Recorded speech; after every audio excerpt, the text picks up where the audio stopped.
PM, la commission PM, unis au point du matin.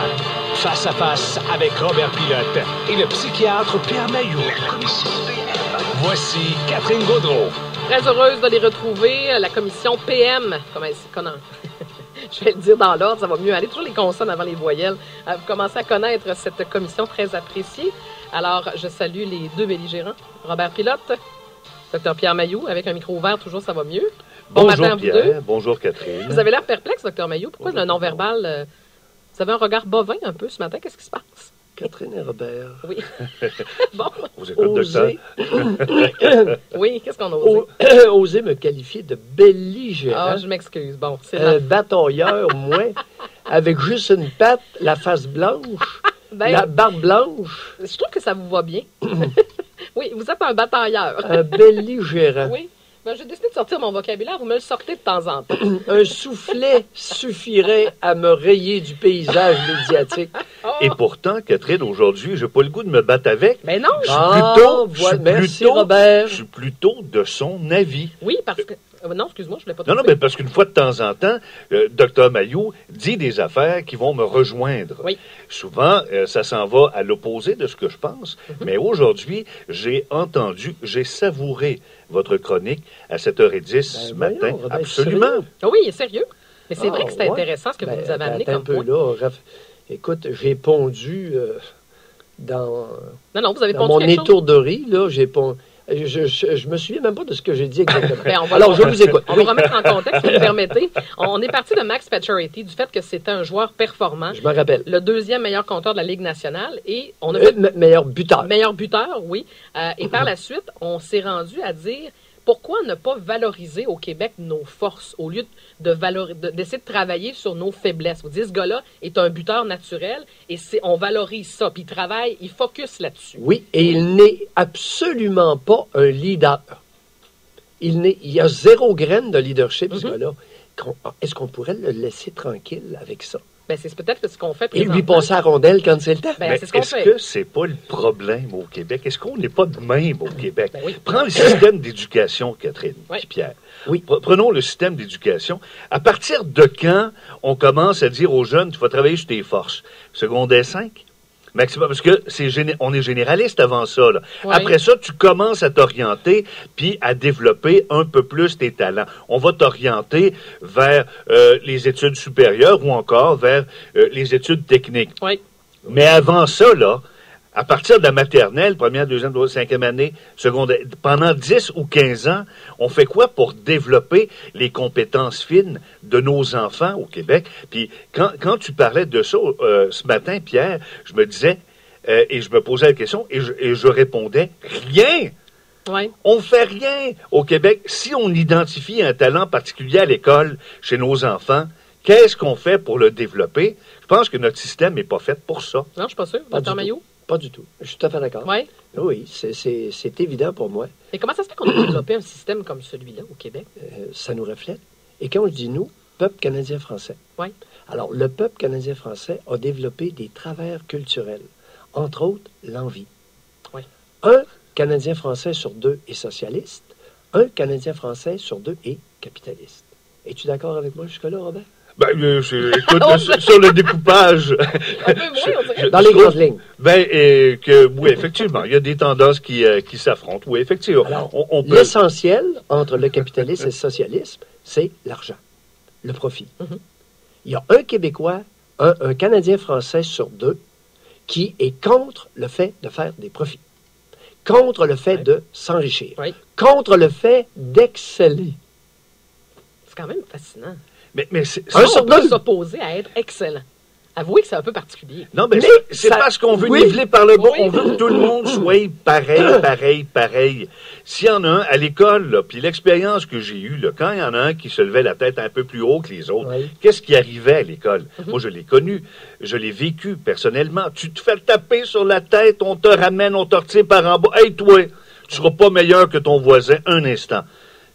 Puis tu vas être Hein? Ah oui, je suis d'accord. Parce que, puis même au-delà de ça, remarquez à l'école, on valorise. Je comprends qu'il y a des jeunes qui ont plus de difficultés, mais combien de fois, et le jeune, on va y mettre une gommette, même s'il y a eu 62, parce que tout d'un coup, que ça y ferait de la peine.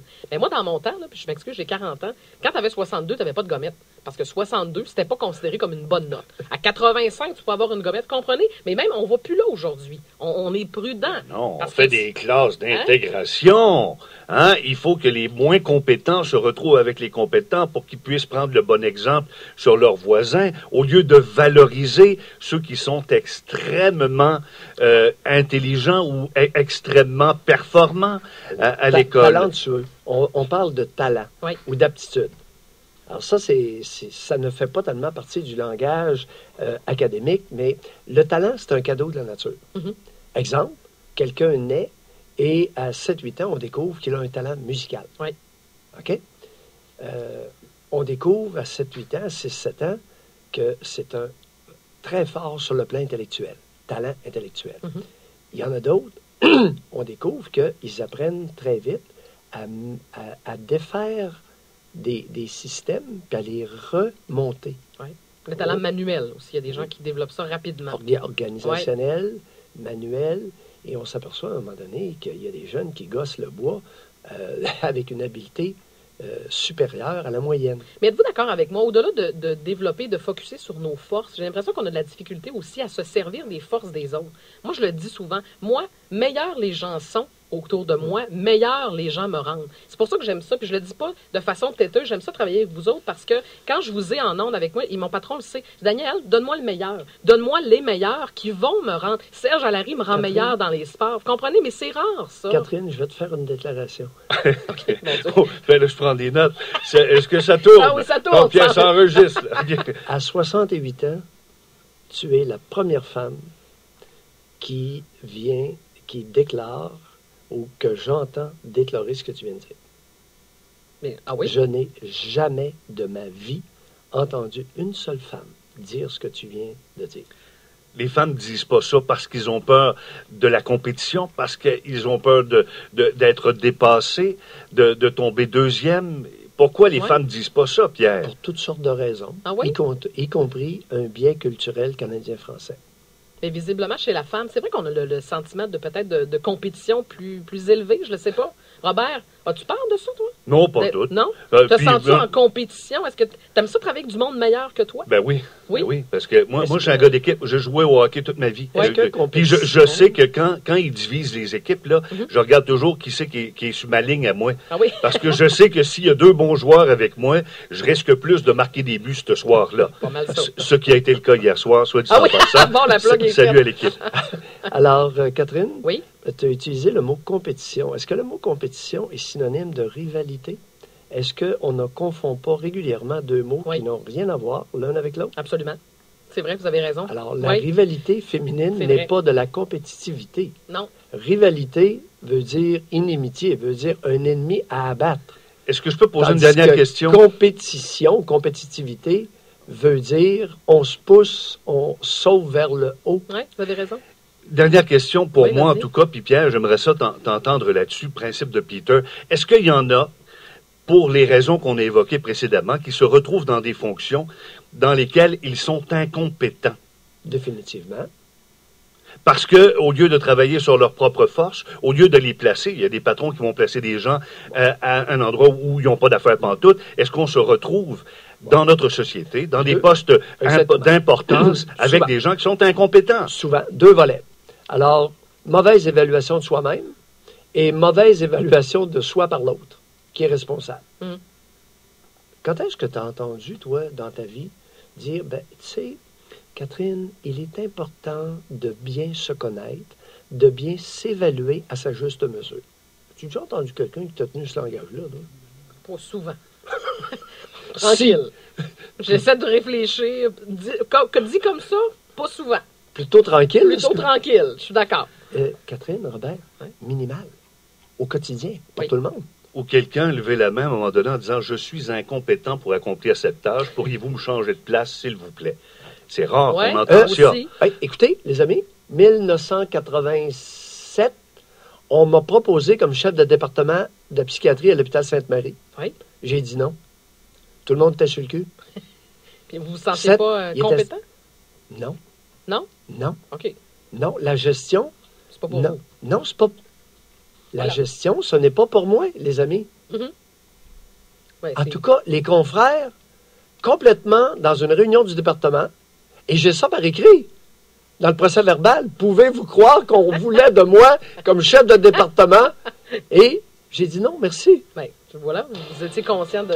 Peut-être que c'était pas votre force. En terminant, Non. j'ai l'impression que ce matin, les notes seront assez fortes. Écoute, moi, Catherine, Oui, pour la première fois depuis le début de cette commission PM, oui. je donne un 10 Ah! sur 10 à Pierre Maillot. Ouais, là, tu mets de la pression, Robert. Docteur Mailloux, combien pour Robert? 9,2. Et vous nous donnez un 10 ou... Et 9,4 à Catherine. Ah, bon, vous avez une petite artillerie. Hey, merci à vous Parce deux. que c'est la commission PM de Catherine. Ah, OK, Ouais. c'est ça l'affaire. Merci. Robert Salut. Pilote, Dr Pierre Mailloux et la commission PM. Du lundi au jeudi à 9h05. Quel bonheur nous avons de faire de la radio.